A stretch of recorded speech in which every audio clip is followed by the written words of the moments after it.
సాహితీ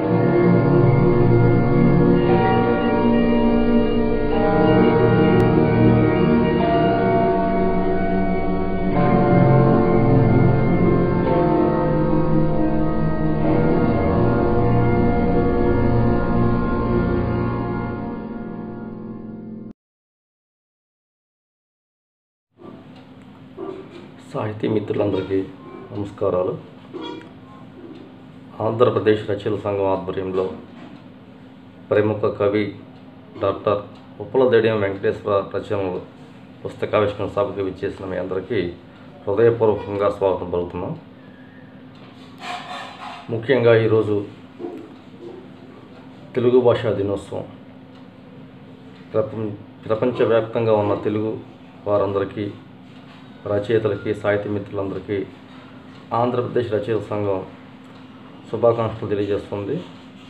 గిడుగు రామ్మూర్తి పంతులు గారి జన్మదినం సందర్భంగా జరుపుతున్న ఈ తెలుగు భాష దినోత్సవం మనందరికీ, తెలుగు వారందరికీ ఎంతో గర్వకారణం. అదే రోజు ఈ కార్యక్రమం నిర్వహించడం అన్నది ఒక ప్రత్యేకతగా మేము భావిస్తున్నాం. ఇక కార్యక్రమానికి వెళ్ళే ముందుగా ఈరోజు ఈ పుస్తక ఆవిష్కరణలో జరుపుకుంటున్న డాక్టర్ ఉప్పలదడియం వెంకటేశ్వర గారి గురించి సంక్షిప్తంగా తెలుసుకుందాం. ఉప్పలదడియం వెంకటేశ్వర గారు 1970 సంవత్సరంలో ఆంధ్రప్రదేశ్లోని చిత్తూరు జిల్లా రామాపురం గ్రామంలో జన్మించారు. వారు MA PhD చేశారు. చెన్నైలో కేంద్ర ప్రభుత్వాధికారిగా పనిచేస్తూ ఉన్నారు. పరిశోధన విషయంలోని ఆంధ్రప్రదేశ్ మే హిందీకి విభిన్న విధావోం మే మౌలిక్ లేఖన్ ఏక్ విశ్లేషణ్ అనే అంశం మీద హిందీ PhD చేశారు. ఆయన ఇప్పటి వరకు రాసిన రచనలు వెంకటేశ్వర శతకం, జననీ శతకం, వెంకటేశ్వర మతక్కరలు, వెంకటేశ్వర మధ్యాక్కరలు, అలాగే ప్రకంపనం, మృత్యుద్వీపం, పునరపి, పాఠం, దక్షిణానిలం వీరు రాసిన పుస్తకాలు ఇవి.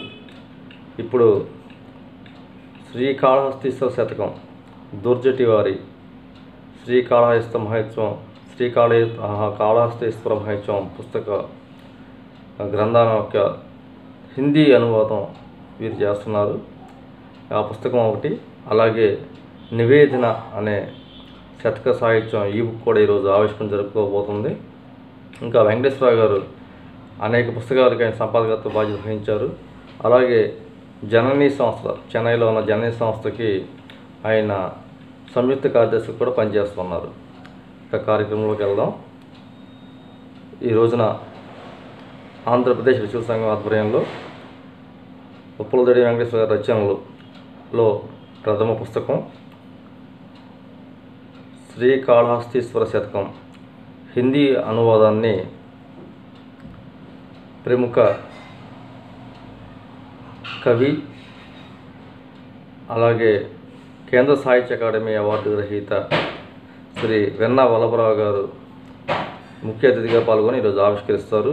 అలాగే నివేదన ఈ పుస్తకాన్ని ప్రముఖ కవి, ఆంధ్రప్రదేశ్ రాష్ట్ర రచయితల సంఘం అధ్యక్షులు శ్రీ సోమేపల్లి వెంకట సుబ్బయ్య గారు ఆవిష్కరణ చేస్తారు.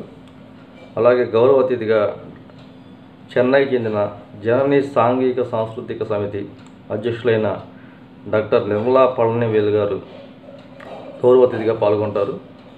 అలాగే ఇంకా మరికొందరు పాల్గొనే అవకాశం ఉంది ఈ కార్యక్రమంలో. ఈ కార్యక్రమానికి మీ అందరినీ సాదరంగా ఆహ్వానిస్తూ ఇప్పుడు ప్రథమంగా శ్రీకాళహస్తీశ్వర శతకం హిందీ అనువాదాన్ని కేంద్ర సాహిత్య అకాడమీ అవార్డు గ్రహీత కవి అయిన డాక్టర్ వెన్నా వల్లభరావు గారు ఆవిష్కరణ చేస్తారు. తర్వాత ఆ పుస్తకం గురించి విశ్లేషణ చేస్తారు. వెన్నా వల్లభరావు గురించి ఇందాక చెప్పాను. ఆయన కేవలం కవిత్వం రాయడంతో పాటు తెలుగు సాహిత్యంలో ఉన్న అనేక మంది తెలుగు కవితల్ని హిందీలోకి అనువాదం చేశారు.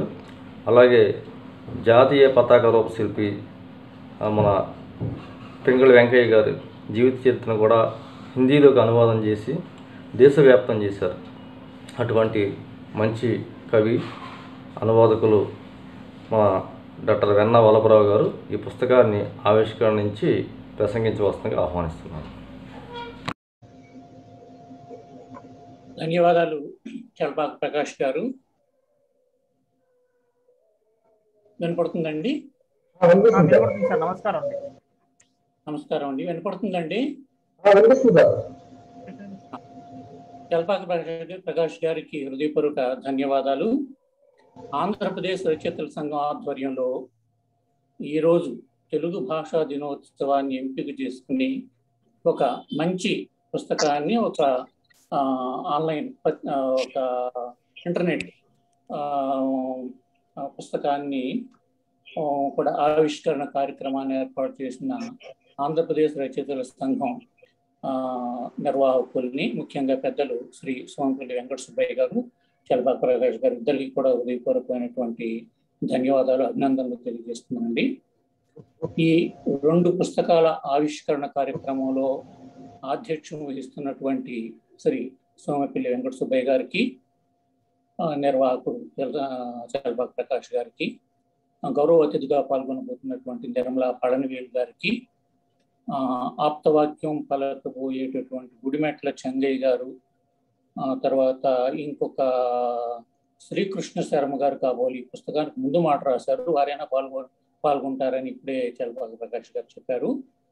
ఇంకా భాషా ప్రేమికులు ఎవరెవరైతే ఈ కార్యక్రమంలో పాల్గొంటున్నారో అందరికీ తెలుగు భాషా దినోత్సవ శుభాకాంక్షలు తెలియజేస్తున్నానండి. ముందుగా ఈరోజు మనం ఆవిష్కరించుకోబోయేటటువంటి డాక్టర్ వి వెంకటేశ్వర గారు రచించినటువంటి ఒక అనువాద గ్రంథం, తెలుగు భాషలో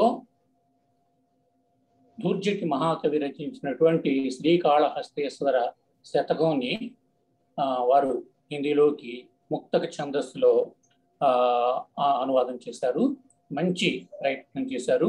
తెలుగు సాహిత్యాన్ని పరివ్యాప్తం చేసేటటువంటి కృషి ఆయన కొనసాగిస్తున్నందుకు ముందుగా నేను వెంకటేశ్వర గారిని హృదయపూర్వకంగా అభినందిస్తున్నాను. ఈ పుస్తకాన్ని ఆవిష్కరించిన తర్వాత మనం మిగతా విషయాలు మాట్లాడుకుందాం. చల్పాక ప్రకాష్ గారు, సోమపల్లి వెంకట సుబ్బయ్య గారి అనుమతితో నేను ఈ డాక్టర్ వి వెంకటేశ్వర గారు రచించినటువంటి మహాకవి ధూర్జటి కృత తెలుగు కావ్య శ్రీకాళహస్తీశ్వర శతకము ని ఆవిష్కరిస్తున్నాను.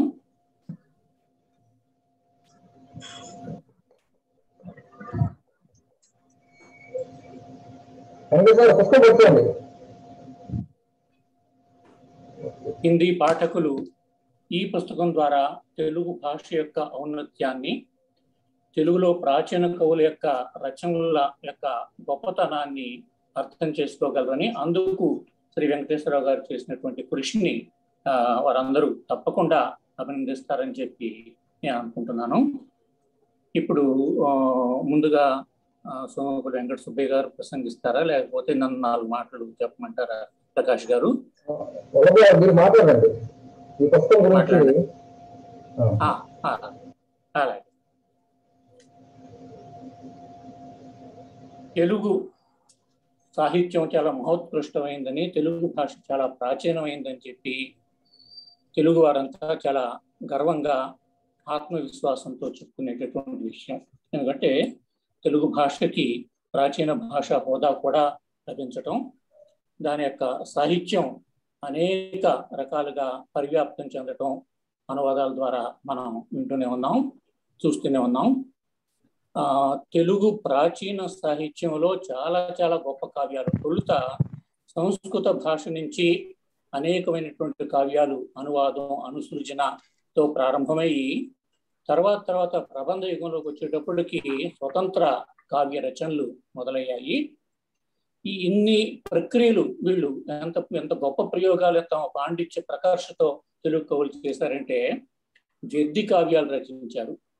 అంటే ఒకే పద్యంలో లేకపోతే ఒకే కావ్యంలో 2 కథాంశాలని ఒక వరుస క్రమంలో నడపటం అనేటటువంటిది మన తెలుగు కవుల యొక్క పాండిత్య ప్రకర్షకు నిదర్శనం. జడ్ది కావ్యాలు, దానిలో భాగంగా పింగళి సూరన్ గారు రాఘవ పాండవీయం, ఒకవైపు భారతాన్ని, తర్వాత రెండో వైపు రామాయణాన్ని, ఈ కథని ఒక దృష్టితో చూస్తే అది రామాయణార్థంలోను, మరొక దృష్టితో చదివితే భారతార్థంలోనూ కూడా వచ్చేటటువంటి ఆ కావ్యాల్ని రచించడం అనేటటువంటిది ఎంత పాండిత్యం ఉంటే, ఎంత శబ్ద మీద అధికారం ఉంటే ఇలాంటి రచనలు చేయగలుగుతారు.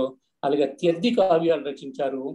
తర్వాత చతురర్థి కావ్యాలు అంటే ఒకే కావ్యం 4 కథాంశాలుగా నడుస్తూ ఉంటుంది. యాదవ రాఘవ పాండవీయం అని చెప్పి నెల్లూరి రాఘవ కవి చతురర్థి కావ్యాన్ని రచించారు. అలాగే రామరాజభూషణుడు భట్టుమూర్తి అని ప్రసిద్ధిగాంచినటువంటి ఆయన తన వసు చరిత్రను శ్లేష కావ్యంగా రచించారు.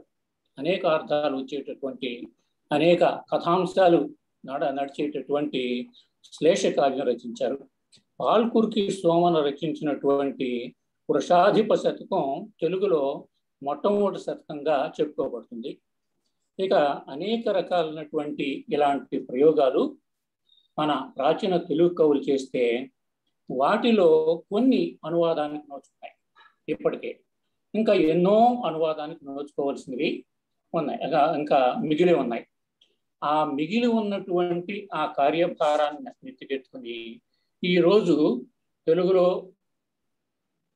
భక్త కవిగా కీర్తి పొందినటువంటి గొప్ప మహాకవి దూర్జటి రాసినటువంటి 2 రచనల్లో శ్రీకాళహస్తీశ్వర మాహాత్మ్యము, శ్రీకాళహస్తి శతకంలో ఈ 2వ దాన్ని, ఈ శతకాన్ని ఆయన హిందీలోకి తీసుకువెళ్ళేటటువంటి గొప్ప కృషి చేశారు. ఇంతకుముందు ప్రాచీన కావ్యాలు ఎన్నో హిందీలోకి అనువాదం అయ్యాయి. వాటిలో మహాభారతాన్ని 3 అనువాదకులు అనువాదం చేశారు.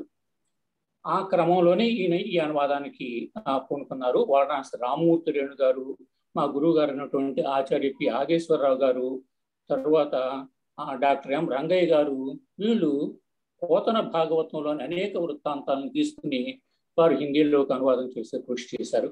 అలాగే రంగనాథ రామాయణాన్ని కూడా శ్రీ కామాక్షిరావు గారు హిందీలోకి తీసుకెళ్లారు. భీమ్సేన్ నిర్మల్ గారు లిప్యంతరణ ద్వారా ఆయన గద్యానువాదం చేశారు. అంటే పద్యానికి పద్యానువాదం చేయటం ఒకటే కాదు, అనేక సంప్రదాయాలు నెలకొల్పారు. గద్యానువాదం చేశారు.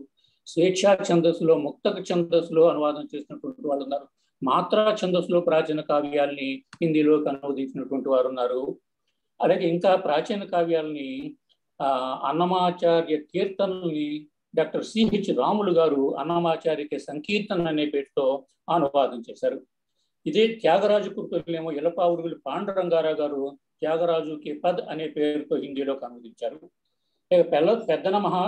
అలసాని పెద్దన గారు రచించినటువంటి మను చరిత్రని వడ్డీపర్తి చలపతిరావు ప్రవర్ అనే పేరుతో హిందీలోకి అనువాదం చేశారు.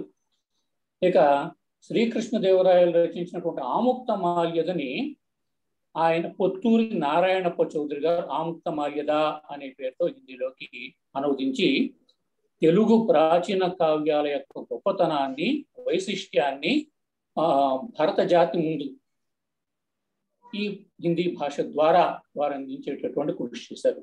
ఇక శతకాల్ని అనువాదం చేయడంలో ఇంకా మనవాడు చాలా ముందు ఉన్నారు. ఎక్కువ అనువాదాలు వేమన శతకానికి హిందీలో జరిగాయంటే మనం చాలా సంతోషించాలి. ఈ శతకాలు నీతి శతకం, భక్తి శతకం, శృంగార శతకం, స్తుతి అధిక్షేపం శతకాలు రకాలైతే ఎక్కువ నీతి శతకాలకి మన వాళ్ళు ప్రాధాన్యత ఇచ్చారు అనువాదం చేసేటప్పుడు. సుమతి శతకాన్ని పుత్తేరి నారాయణాచార్యులు గారు సుమతి సూక్తి సుధా అనే పేరుతోను, ఇంకా దువ్వూరి రామకృష్ణమూర్తి గారు వేమన శతకాన్ని సంత్ వేమన అని, డాక్టర్ సూర్యనారాయణ భాను గారు మాత్రా ఛందస్సులో వేమన శతకాన్ని అనువదించారు. డాక్టర్ చలసాని సుబ్బారావు గారు సంత్ వేమన అనే పేరుతో వేమన శతకాన్ని అనువదించారు. వేమూరు రాధాకృష్ణమూర్తి గారు వేమనావాణి అనే పేరుతో, ఎంబీబీఆర్ఆర్ శర్మ గారు వేమనాశక్తి అనే పేరుతో హిందీలోకి వేమన శతకాన్ని, అంటే వేమన శతకానికి హిందీలో జరిగినటువంటి అనువాదాలు బహుశా ఏ ఇతర శతకానికి హిందీలోకి అనువాదం జరగలేదని మనం చెప్పవచ్చు. ఈ రకంగా ప్రాచీన కావ్యాలు ఎన్నిటినో నా దృష్టిలోకి వచ్చినవి నేను కొన్ని మీకు ఉదహరించాను. ఇంకా ఎన్నో రచనల్ని ఇక్కడ హిందీ నేర్చుకున్నటువంటి ప్రతి వాళ్ళు ఎంతో కొంత అనువాదంలో వాళ్ళు ఆసక్తి, అభినివేశం కలిగి ఉండటం వలన వాళ్ళ కృషి వాళ్ళు చేశారు. ఎక్కువ చేసింది ఏంటంటే దిగుమతి ఎక్కువ చేశారు. హిందీ రచనల్ని దాని చేత ప్రభావితులు. ఎందుకంటే మాతృభాషలోకి ఇతర భాషా రచనలు అనువాదం చేయడం కొంచెం సులభం.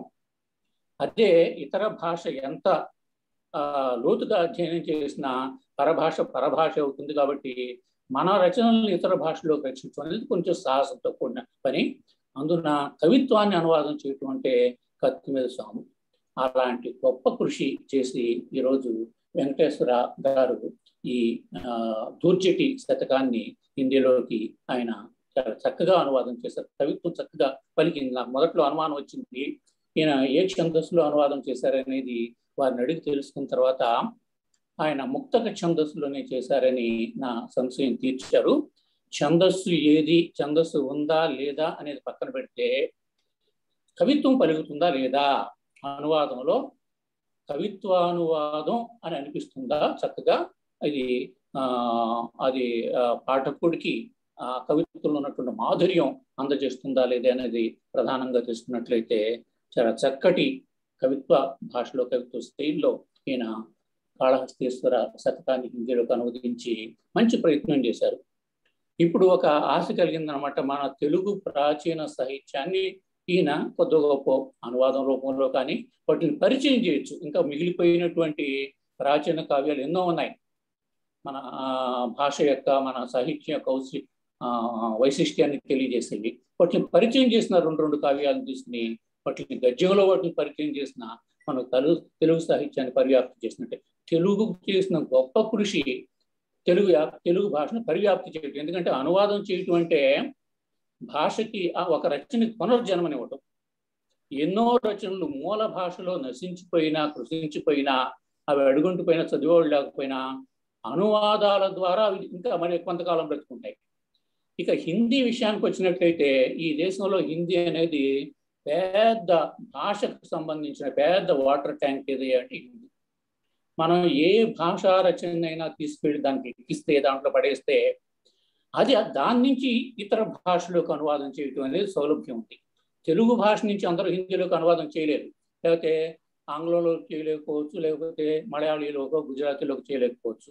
అదే కనుక హిందీలోకి కనుక మనం పంపించగలిగితే ఆ హిందీ ద్వారా అనేక భాషల్లోకి అనువాదం చేయడానికి అవకాశం కలుగుతుంది. కాబట్టి హిందీలోకి మన రచనల్ని చేయటం అనేది రెండు విషయాలు. ఇంగ్లీష్ చదివితే ఏంటంటే ఇంగ్లీష్లోకి అనువాదం చేయటం అంటే ఇప్పుడు భాష సంస్కృతితో ముడిపడినట్టు. ఇక హిందీ తెలుగు అనేటటువంటి ఒక దేశంలో దరిదాపులో ఒక రకమైనటువంటి ఇంచుమించు ఒక రకమైనటువంటి సంస్కృతి కలిగినటువంటి ప్రాంతంలోని భాష, దేశంలోని భాషకు. ఆంగ్లంలోకి మన రచనలు వెళ్ళాలంటే ఈ సంస్కృతిని అనువదించడం అనేటటువంటిది అసాధ్యం.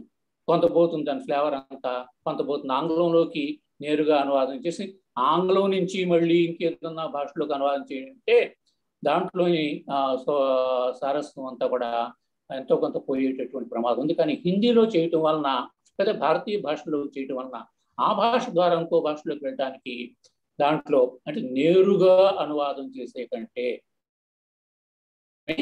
నేరుగా అనువాదం చేయటం అనేది కుదరనప్పుడు మరొక భాషలోకి వెళ్ళటం అనేటటువంటిది మంచి అభిలషించదగినటువంటి వెంకటేశ్వర గారు చేసినటువంటి ఈ అనువాదం చాలా ప్రశంసించదగింది. కాబట్టి ఈ దిశగా మరొక రచయిత మనకి అనువాద రచయిత లభించినందుకు ఈరోజు నేను సంతోషిస్తూ, ఇక 2 పద్యాల్ని ఆయన ఎలా అనువాదం చేశారో మీకు చదివి వినిపించి నేను ఎక్కువ సమయం తీసుకోకుండా పెద్దలు మాట్లాడటానికి నేను ముగిస్తాను.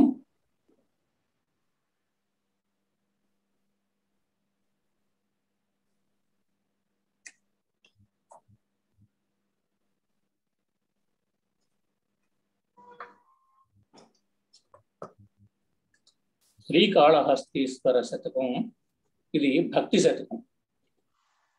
అంటే ఈ శతకాన్ని పరిశీలించినప్పుడు మనకి ఆయన వయసులో ఉన్నప్పుడు రాజుల సేవ, తర్వాత చాలా విలాసవంతమైనటువంటి జీవితాన్ని గడిపి చివరి దశలో ఆయన పరివర్తన చెంది ఈ ఈ ఈ జీవితం, ఈ ఐశ్వర్యం లేకపోతే ఈ సుఖ సౌఖ్యాలు శాశ్వతం కాదు,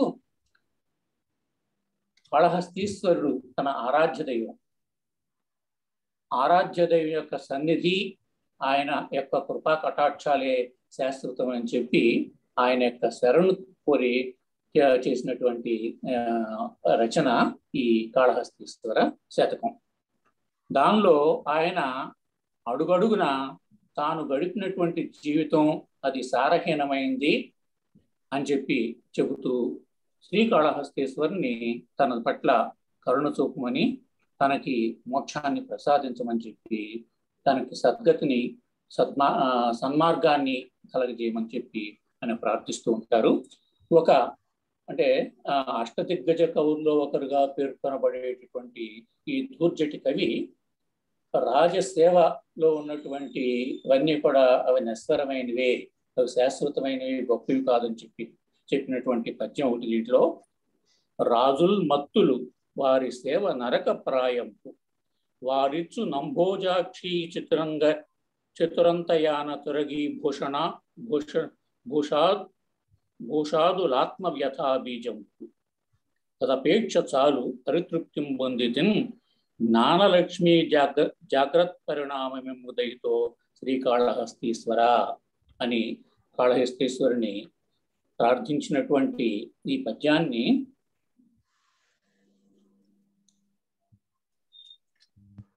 శ్రీ వెంకటేశ్వర గారు ఈ రకంగా హిందీలోకి తర్జుమా చేశారు.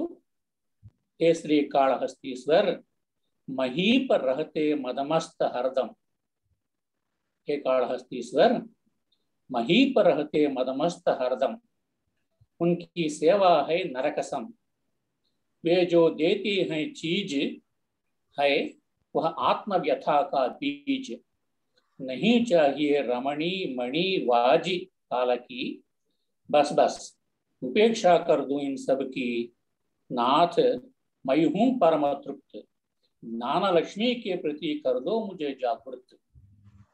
చూడండి, శ్రీ వెంకటేశ్వర గారు రాజుల్ మత్తులు వారి సేవ నరక ప్రాయంబు అన్నటువంటి ఆ పాదాల్ని మహీపరతే మదమస్త పారదం ఉనికి సేవ హే నరకసం, ఈ రకంగా ఛందస్సు లేకపోతేనే చాలా చక్కగా కవిత్వం వెంకటేశ్వర గారి పంక్తుల్లో పలికింది.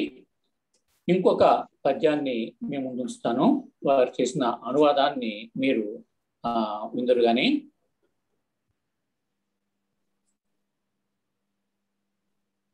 కాయల్గాచె వధు నకాగ్రములచే గాయం వచ్చజముల్ రాయన్ రాపడే రొమ్ము, మన్మత విహర క్లేశ విభ్రాంతిచే ప్రాయంబాయను బట్టగట్టె తల, చెప్పెన్ రోత సంసారమే జయంజాల విరక్తు చేయగదవే శ్రీకాళహస్తీశ్వర, కాయల్గాచ వధువు నకాగ్రములచే గాయంబు అన్న పద్యాన్ని వెంకటేశ్వర గారు అనువదించిన తీరు. हे श्रीकाళहस्तीश्वर मोटी बन पड़ी नख छतों से मेरी चमड़ी, रगड़ खाकर कुचों से छाती बन गई कड़ी. చూడండి, ప్రాస చక్కగా పలికింది. मोटी बन गई नख छतों से मेरी चमड़ी, रगड़ खाकर कुचों से छाती बन गई कड़ी, चमड़ी कड़ी. व्यर्थ प्रेमालाप में बीता यौवन काल, पक गए बाल दुरूह है यह जंजाल, काल जंजाल. ऊब गया हूं और न झेल सकूं, मुक्त कर दो इस झंझट से हे प्रभु అని ఈ రకంగా నడిచింది ఈ శ్రీకాళహస్తీశ్వర శతకములో డాక్టర్ వి వెంకటేశ్వర గారు చేసినటువంటి ఈ అనువాదం. ఇంకా పెద్దలు మాట్లాడవలసిన వాళ్ళు వెంకట సుబ్బయ్య గారు, ఇంకా అతిథులు ఉన్నారు కాబట్టి నేను ఈ సందర్భంగా శ్రీ వెంకటేశ్వర గారిని హృదయపూర్వకంగా అభినందిస్తూ, ఒక వైపు భక్తి శతకం లేకపోతే ప్రాచీన కావ్యాల్ని అనువదించేటటువంటి కృషి, ఆయనకి ఆసక్తి బాగా ఉందని చెప్పి ఆయనతో మాట్లాడినప్పుడు ఆయన రచన చదివినప్పుడు, ఆయన ముందు మాటలు చదివినప్పుడు అనిపించింది. కాబట్టి ఈ తెలుగు సాహిత్యానికి ఒక మంచి అనువాదకుడు లభించాడని చెప్పి, ఆయన కృషి ఇంకా కురవాడే కాబట్టి ఇంకా చాలా చేసేటటువంటి ఉత్సాహం ఉంది, వయసు ఉంది.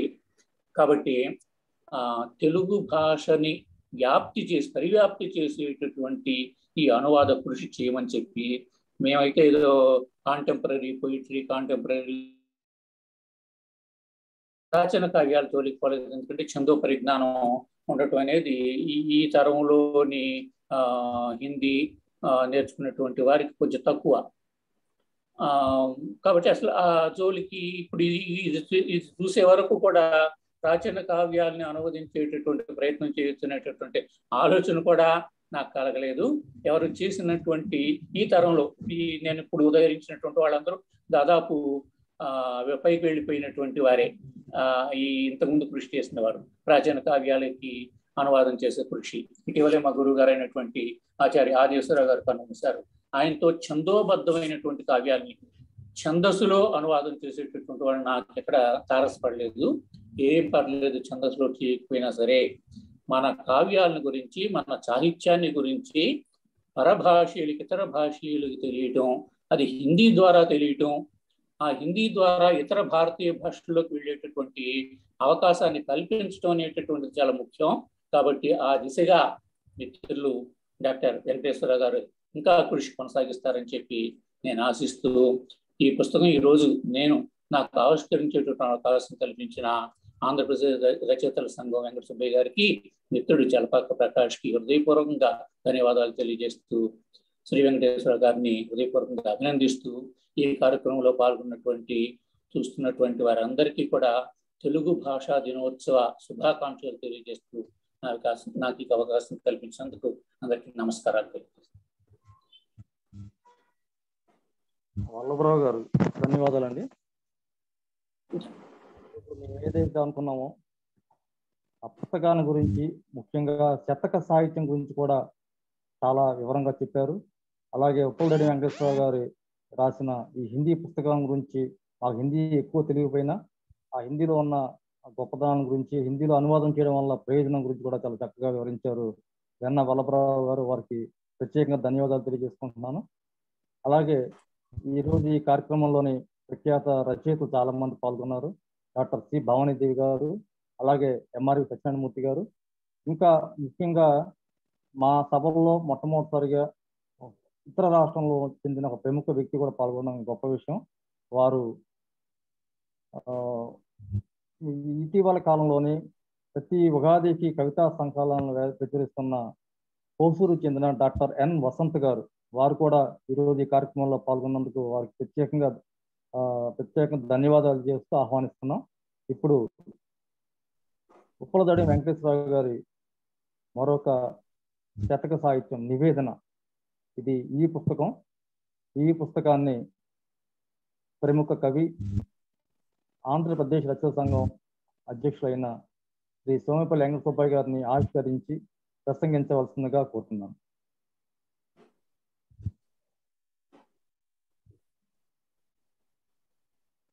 ప్రకాష్ వినిపిస్తుందా? వినిపిస్తుంది సార్, చెప్పండి సార్. ముందుగా అందరికీ తెలుగు భాషా దినోత్సవ శుభాకాంక్షలు తెలియజేస్తున్నాను. ఈ రోజున ఆంధ్రప్రదేశ్ రచయిత సంఘం ఆధ్వర్యంలో సందర్భం మీకు తెలిసిందే. డాక్టర్ ఉప్పల వెంకటేశ్వర గారు రచించిన 2 పుస్తకాలని ఈరోజు ఆవిష్కరణ చేసుకున్నాము. శ్రీకాళహస్తీశ్వర శతకం దూర్జేటి రాసినటువంటి దాన్ని హిందీలోకి అనువాదం, రెండవది నివేదన అనేటువంటి శ్రీ వెంకటేశ్వర స్వామికి సంబంధించినటువంటి భక్తి శతకాన్ని ఈరోజు ఆవిష్కరించడం చాలా సంతోషం. తెలుగు భాషా దినోత్సవం రోజున తెలుగు సాహిత్యంలో ప్రముఖమైన స్థానం వహించేటువంటి శతక సాహిత్యానికి సంబంధించిన పుస్తకాలు ఈరోజు ఆవిష్కరించుకోవడం నిజంగా ఆంధ్రప్రదేశ్ రచయితల సంఘం అదృష్టం. ఉప్పలరెడ్డి వెంకటేశ్వర గారిని నేను హృదయపూర్వకంగా అభినందిస్తున్నాను. వెంకటేశ్వర గారి గురించి మీకు చెప్పారు. వారి ఇంట్రొడక్షన్ రాశారు. చిన్నతనంలో పుట్టింది తెలుగుగడ్డ మీద పుట్టారు.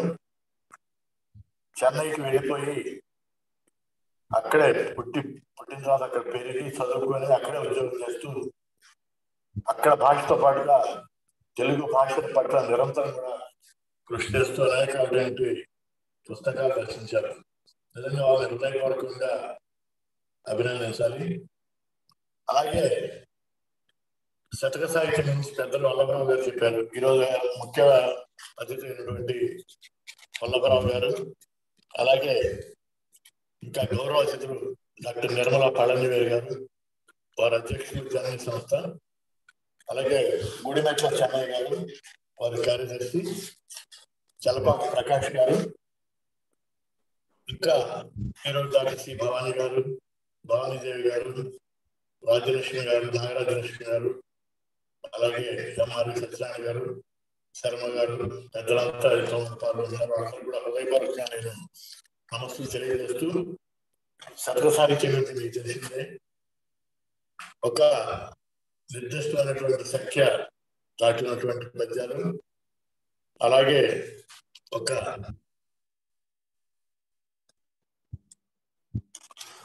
ఇవి 100 కనీసం 100 పద్యాలు ఉంటే 108 వరకు కూడా ఉండటం మనకి సాంప్రదాయంగా వస్తున్నది. ముఖ్యంగా ఈ నివేదన అంటే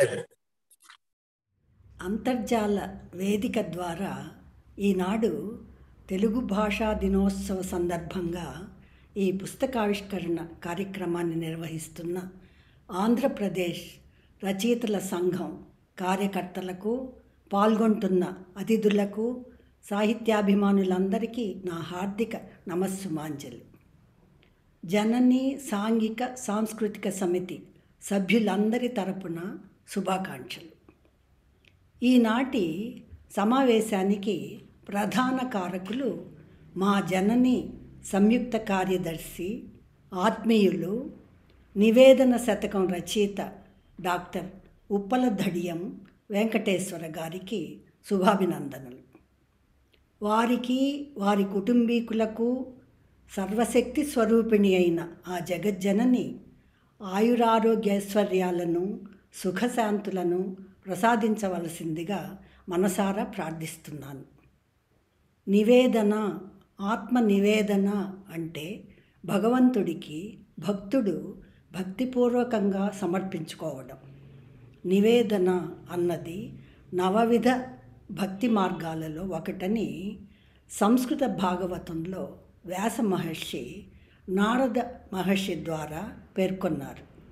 పోతన ఆంధ్ర మహాభాగవతంలోనూ అర్చన, సంసేవనం, సంకీర్తనం మున్నగు 9 భక్తి మార్గాలలో ఆత్మ నివేదనను కూడా పేర్కొన్నారు.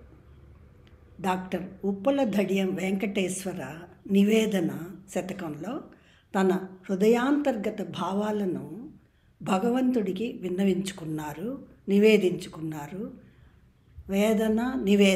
వేదనను నివేదించుకున్నారు కూడా. డాక్టర్ వెంకటేశ్వర గారి నివేదన శతకం శతక లక్షణాలన్నింటినీ పుణికిపుచ్చుకున్నట్టుగా ఉందని చెప్పవచ్చు, నిర్ద్వంద్వంగా, నిరాఘాటంగా. శతక లక్షణాల్లో అత్యంత ప్రధానమైనవి సంఖ్యా నియమం. శతేన ప్రోక్తం శతకం. 100 నుండి 108 వరకు పద్యాలు ఉండవచ్చు. ఈ శతకంలో 108 పద్యాలు ఉన్నాయి. మకుట నియమం. అర్ధపాద, ఏకపాద, ద్విపాద, ఏకపద అనేటటువంటి మకుటాలలో ఈ నివేదన శతకం మకుటం ఏకపద మకుటం. వెంకటేశ అనేది మకుటం. ఇది ఉభయతారకంగా ఉన్నది అని తన ముందు మాటలో చెప్పారు రచయిత. ఆ వెంకటేశ్వరునికి ఈ వెంకటేశ్వరుడు రచయిత డాక్టర్ వెంకటేశ్వర తిరుమలలో కలియుగ వైకుంఠ దైవంగా వెలసినటువంటి ఆ వెంకటేశ్వరుడికి తన వేదనను, భావాలను నివేదించుకోవడం. వెంకటేశ అనేటటువంటి మకుటం. తరువాతది రస నియమం. భక్తి, వైరాగ్యం, నీతి మున్నగునవి. ఈ శతకంలో భక్తి ప్రధాన రసం, వైరాగ్యం, నీతి, లోకనీతులు, సామాజిక విషయాలు మున్నగునటువంటివన్నీ కూడా ఇతరములైనటువంటివి. తర్వాత ముక్తక నియమం. ముక్తకం అంటే ఏ పద్యానికి ఆ పద్యం స్వతంత్ర భావంతో ఉండడం.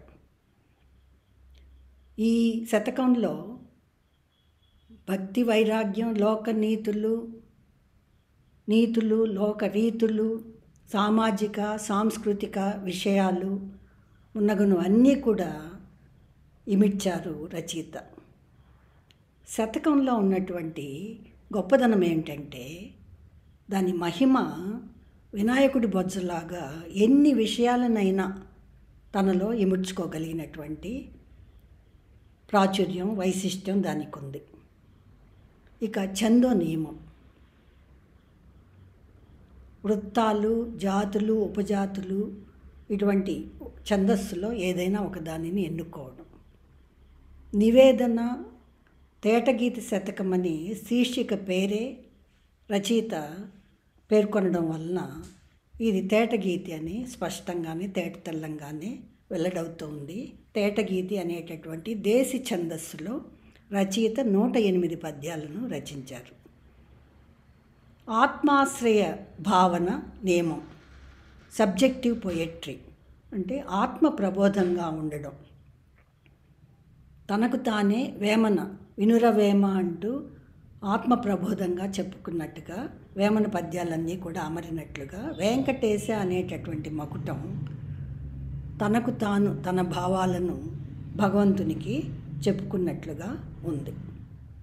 తరువాతది ఉదాహరణలు, తగిన ఉదాహరణలతో వివరించడం. తన భావాన్ని కావలసినటువంటి ఉదాహరణలతో వివరించడం. ఈ శతకంలోని 108 పద్యాలు భావ వైచిత్రి, భావ వ్యక్తీకరణ ఇటువంటి అన్ని విషయాల్లో కూడా స్వారస్యంగా గోచరిస్తున్నాయి. అన్నం మెతుకు చందంగా కొన్ని శతక పద్యాలను రచయిత గారి మాటల్లో అంటే పద్యాల్లోనే ఉదహరిస్తేనే సమంజసంగా ఉంటుందని భావిస్తున్నాను. మొట్టమొదటి పద్యం శ్రీశ అని శ్రీకారంతో ప్రారంభించారు. కావ్య సంప్రదాయానుగుణంగా శ్రీకారంతో ప్రారంభించడం మంగళప్రదం. శంకరాజ మనోల్లాస. శంకర అంటే శివుడు, అజ బ్రహ్మదేవుడు. ఈ విధంగా త్రిమూర్తుల పేర్లను ప్రస్తావించారు. రెండవ పద్యంలో శతక రచనను చేపట్టడానికి గల కారణాన్ని వివరించారు. వాంగ్మయమున ప్రక్రియల్ వరలుచుండు పెక్కు కాని శతకమునే పిచ్చలింతురెల్లవారలు గాన నిర్మించుచుంటి పొంకముగా తేటగీతుల వెంకటేశ అని తెలుగు సాహిత్యంలో శతక వాంగ్మయం నందు కవులకు ప్రజలకు ఉండేటటువంటి ప్రీతిని వెల్లడించారు. తెలుగులో ఇతర భాషా సాహిత్యాల కంటే, ముఖ్యంగా దక్షిణాది భాషా సాహిత్యాల కంటే కూడా తెలుగులో శాఖోపశాఖల విస్తరిల్లింది శతక సాహిత్య ప్రక్రియ. పుంఖానుపుంఖంగా శతకాలు వెలువడుతున్నాయి. దానికి చక్కటి తార్కాణ ఈనాటి నివేదన శతక పుస్తకావిష్కరణ కూడా. మాతృభాష అభిమానాన్ని ప్రకటించకుండా ఉండలేకపోయారు రచయిత డాక్టర్ వెంకటేశ్వర. వివిధ భాషల యందుండి విస్తృతముగా రచనలను తెలుగు చేసడి రాణ లెస్స. తెలుగు సొగసులు పరులకు తెలుపక ఆత్మ విస్మృతిని పొందుట దొసగు వెంకటేశ. తెలుగు సొగసులు అన్నారు. తొందర తెలుగు అని మహాకవి భారతీయార్ తమిళ మహాకవి పేర్కొన్నారు. ఈ తెలుగు సమాసం, తెలుగు సొగసులు అన్నటువంటి సమాసం చక్కటి అరుదైనటువంటి మాట. అంతకుముందు కూడా పిచ్చలింతురు ఈ పదం కూడా చాలా అరుదైంది. ఎక్కడో ఇందువందు చే నిక్క మీవు ప్రథమ పురుషుడనుట. తెలుగు భాష చూడ భావగర్భితంబై సంప్రయోగాంచితమై వెరవు చూపు వేభంగుల వెంకటేశ. తెలుగు భాష వెలుగు నొందుతూ ఉండడానికి చాలా సంతోషాన్ని ప్రకటించారు ఇక్కడ. అమెరికా ఖండమందు అష్టావధాన విద్య బహుముఖీనంబై వెలుగుచుండే నవ్య సాంకేతికత నంది భవ్యగతుల వెలిగే తెలుగు అన్య దేశాల వెంకటేశ. వెలిగే తెలుగు అని తెలుగు ఔన్నత్యాన్ని, తెలుగు భాష గొప్పదనాన్ని వేనోళ్ళ వినిపించి వెలిగే తెలుగు అన్య దేశాలంటూ పొంగిపోతూ ఉన్నారు మన రచయిత.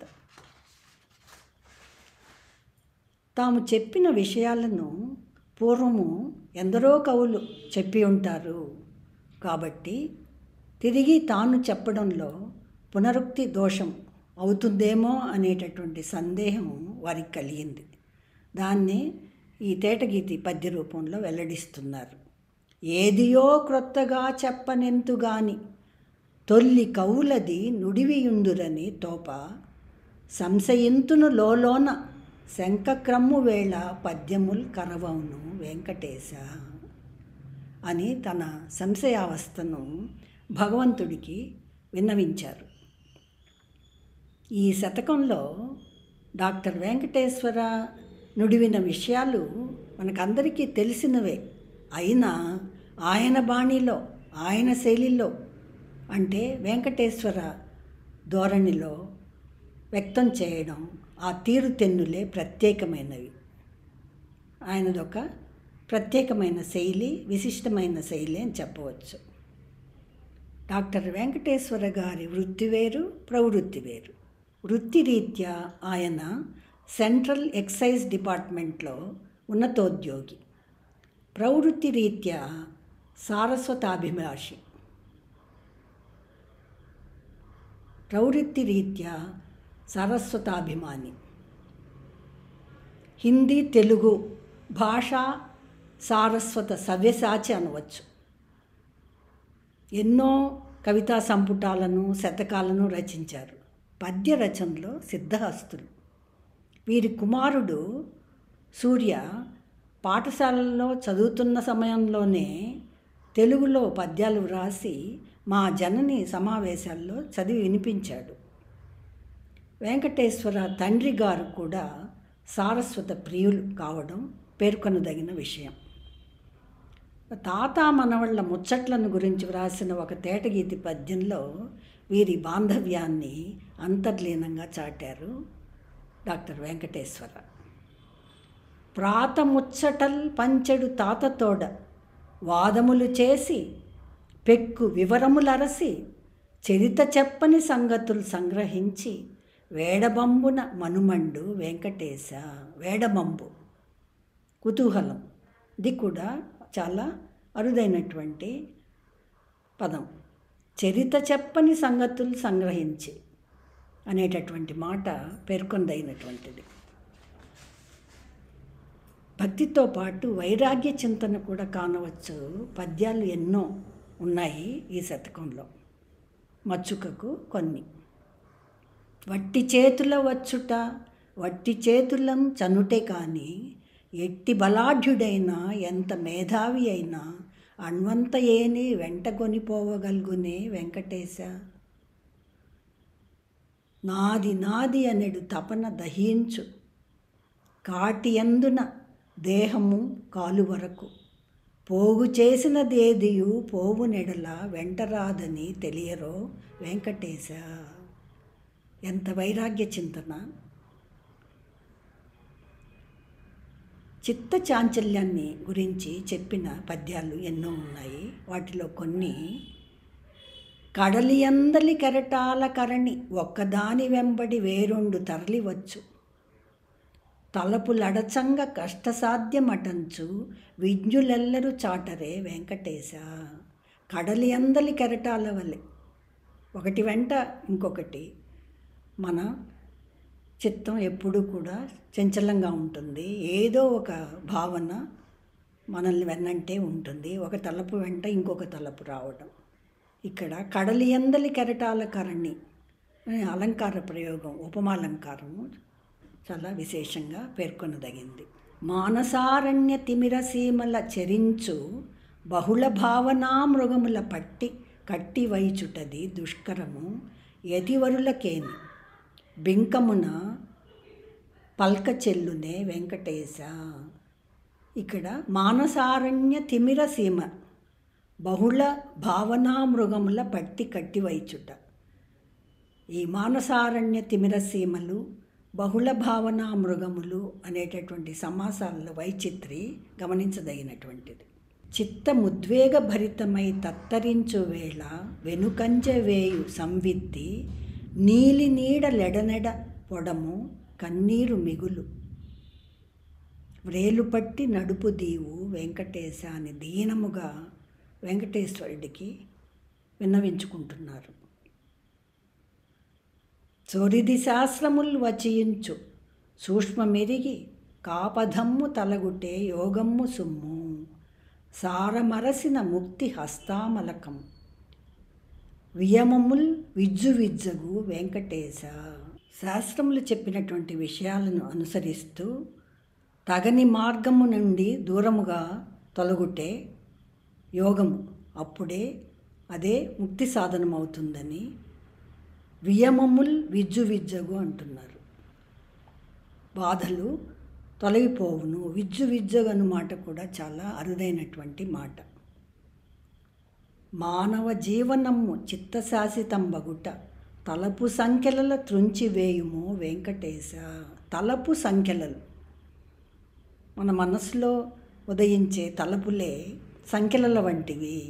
వాటిని త్రుంచివేయుమయ్యా స్వామి వెంకటేశ అని ప్రార్థిస్తూ ఉన్నారు.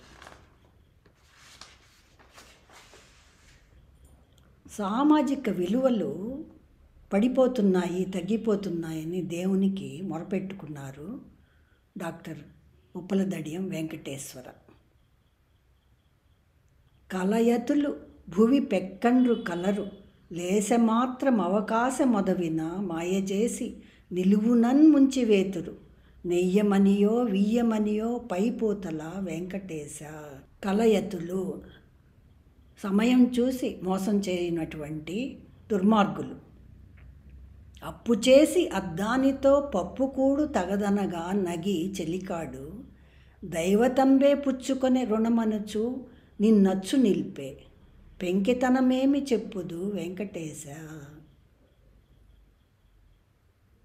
నిన్ను అచ్చు నిలిపే భగవంతుణ్ణే ఉదాహరణగా నిలిపాడట ఒక మిత్రుడు. పప్పు చేసి పప్పుకూడు తినవద్దయ్యా అని సలహా చెప్తే ఆ దేవుడే తీసుకున్నాడు కదా అప్పు అని ఈ విధంగా పెంకితనంతో ప్రవర్తిస్తున్నాడు అని బాధపడ్డారు రచయిత. కొంత తరి యొండొరులకై గుండె కోసి ఇవ్వగలిగినంతటి మైత్రినివ్వటిల్లు వెనుక సిగకోయబూను ఆవేశమెసగు వింతగాదే అని చాలా ఇటువంటి మైత్రి, కపట మైత్రిని గురించి చాలా వాపోయారు డాక్టర్ వెంకటేష్ గారు. లిప్తలో చలరేగు కోరికలు భూమి పట్టదంతరిక్షమ్ము అవ్వలి అనంతలోకములు పట్టజాలవు కాకమాని వంకముగా నుండ నేర్చునే వెంకటేశ. కాకమాని తాపత్రయాన్ని వదిలి పెట్టు. కోరికలు భూమి పట్టనంత ఉన్నాయి. భూమే కాదు, ఆవలి లోకాలు కూడా పట్టజాలు మనలో ఉన్నటువంటి కోరికలకు. ఈ భావాన్నే అన్నమయ్య కూడా చెప్పారు. ధర్మవేతృత సత్యసంధతయు మచ్చుకేనియు కానరానట్టి నికృష్ట సంఘమందు విలువలన్నీ తలక్రిందులగుట వింత కావోదు సుంతేని వెంకటేశ.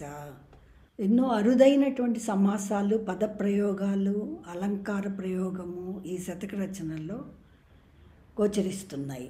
రేచు మాటలు పాటింప ఈచబోవకున్నే మనుజుండు.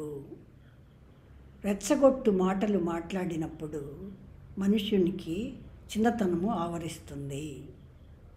నివురుగప్పిన నిప్పట్లు నిహ్నవించు గతము చిత్తమునందు నిరతము వేళ కాని వేళ పెంపుగని చీకాకు పరచు వెక్కిరించును వ్రేల్చును వెంకటేశ. నిహ్నమించు అంటే మరుగున నుండి ఎప్పుడూ గతం మనల్ని వేధిస్తూ ఉంటుంది. ఈతపాటి మేలొనరించి కూతపెట్టు తాటి చొప్పున అది ఏమి దార్శనికత. నమ్మబల్కెడు నట్టి విన్నాణమౌర విస్మయము గొల్పు భృశమ్ము వెంకటేశ. ఈతపాటి మేలొనరించి, ఈత గింజంత మేలు చేసి దాన్ని తాటి కాయంత పెద్దగా చెప్పుకోవడం. చిన్న మేలు చేసి దాన్ని పెద్దదిగా చెప్పుకోవడం ఈ లోక రీతి. ఇటువంటి విషయాలన్నీ కూడా విస్మయాన్ని గొల్పేటటువంటివి. ఓ వెంకటేశ, ఇటువంటి లోకంలో నేను ఏ విధంగా బ్రతకగలను అని తన యొక్క అసహాయతను భగవంతునికి నివేదించుకుంటున్నారు రచయిత.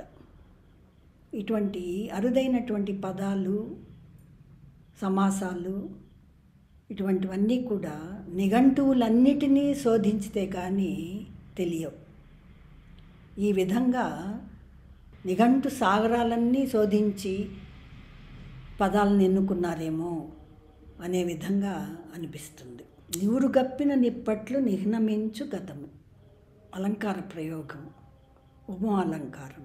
ఈతపాటి మేలొనరించి కూతపెట్టు తాటి చొప్పున, ఈత గింజంత మేలు చేసి తాటికాయంత పెద్దగా చెప్పుకోవడం. నివురు గప్పిన నిప్పట్లు నిహ్నవించు గతము. ఇందు అలంకార ప్రయోగం చక్కగా ఉంది. నిఘంటువులనన్నింటినీ శోధించి పదకోశ సాగరాలను మధించి పదాలను ఎన్నుకొన్నట్లుగా అనిపిస్తుంది ఇటువంటి పద ప్రయోగాలను చూస్తే. బాణోచ్చిష్టం జగత్సర్వం అన్నదొక ప్రసిద్ధ సంస్కృతోక్తి. సంస్కృత కవి బాణుడు తన కావ్య రచనలో స్పృశింపని అంశమే కానరాదని ఈ మాటకు అర్థం. ఈ నివేదన శతకం రచయిత డాక్టర్ ఉప్పలధడియం వెంకటేశ్వర తడవని విషయమంటూ లేదనవచ్చు. ఒక పద్యాన్ని చదువుతూ ఉంటే తర్వాత పద్యంలో ఏ విషయాన్ని గురించి చెప్పడానికి ప్రయత్నిస్తున్నారో అన్న కుతూహలం కలుగుతుంది. ముందుకు సాగాలని, అంటే మరలా చదవాలని అనిపిస్తుంది ఈ శతక రచన. నా ఈ శతక రచన సమీక్ష సూర్యుడి ముందు దివిటి చూపించినట్లు, కడలి నీటికి దోసెడు నీటిని చేర్చినట్లుగా ఉంటుందని భావిస్తున్నాను. ఈ సదవకాశాన్ని నాకు ఇచ్చిన ఆంధ్ర రచయితల సంఘం కార్యనిర్వాహకులకు, ప్రత్యేకంగా చలపాక ప్రకాష్ గారికి ధన్యవాదాన్ని తెలియజేస్తున్నాను. శుభమస్తు. అందుకని నేను ముక్త ఛందస్సులు తీసుకున్నాను అనమాట. ముక్తక రూపం అయితే అంటే ఛందోముక్తంగా ఛందస్సు లేకుండా చేయడం అంటే చాలా తేలిక అనిపించి, అది కూడా తేలికేం కాదు, కాకపోతే ఛందోబద్ధంగా చేయడం కన్నా కాస్త తేలిక అలా అనిపించి దాన్ని అలా స్వీకరించాను. ఎలాగైనా ఇది ధూర్జటి సంకల్పమే నేను భావిస్తున్నాను. ఈరోజు ఈ కార్యక్రమానికి ప్రణాళిక దగ్గర నుంచి అన్ని తానే అయిన చలపాక ప్రకాష్ గారికి, ఆత్మీయ మిత్రులు, రమ్యభారతి పత్రిక సంపాదకులు, చిరపరిచితులు వారు, ఈ పుస్తకాలు అందగానే వారు మొట్టమొదటి నాకు ఫోన్ చేసి ఈ పుస్తకాన్ని మనం ఆవిష్కరించాలి అని స్వయంగా వారి ముందుకు రావడం అంటే ఎంత ఆత్మీయత, ఎంత వారికి సహృదయం చూడండి. అందుకు వారికి నేను చాలా చాలా ధన్యవాదాలు తెలియజేస్తాను. అలాగే ఇలాంటి మిత్రులు దొరకడం అనేది చాలా అరుదన్నమాట.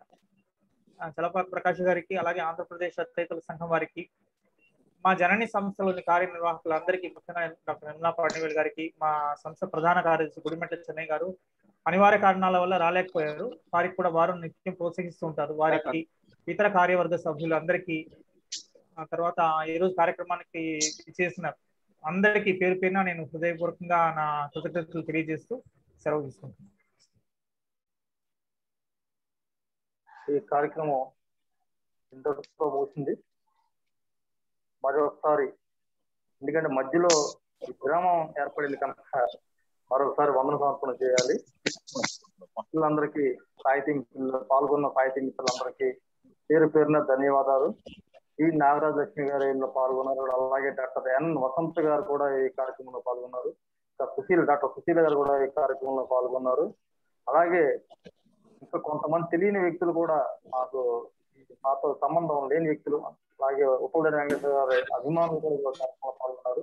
వారికి పేరు పేరున ధన్యవాదాలు తెలియజేసుకుంటున్నాం. ఈ రోజున తెలుగు భాషాభివృద్ధి కోసం రచయిత సంఘాలకు నడుము పడుతున్నాయి. అలాగే ప్రతి తెలుగువాడు కూడా తెలుగు సాహిత్య అభివృద్ధికి తమ వంతు తోడ్పాటు అందించి భవిష్యత్ తరాలకి తెలుగు భాషను జీవంగా ఉంచేటట్టు చేయడానికి ప్రతి ఒక్కరూ కృషి చేయాలని చెప్పి చెప్పుకుంటూ మాకు అవకాశం ఇచ్చిన ఉప్పలరెడ్డి వెంకటేశ్వర గారికి, పాల్గొన్న మీ అందరికీ మరోసారి ధన్యవాదాలు తెలియజేసుకుంటూ అందరికీ నమస్కారం.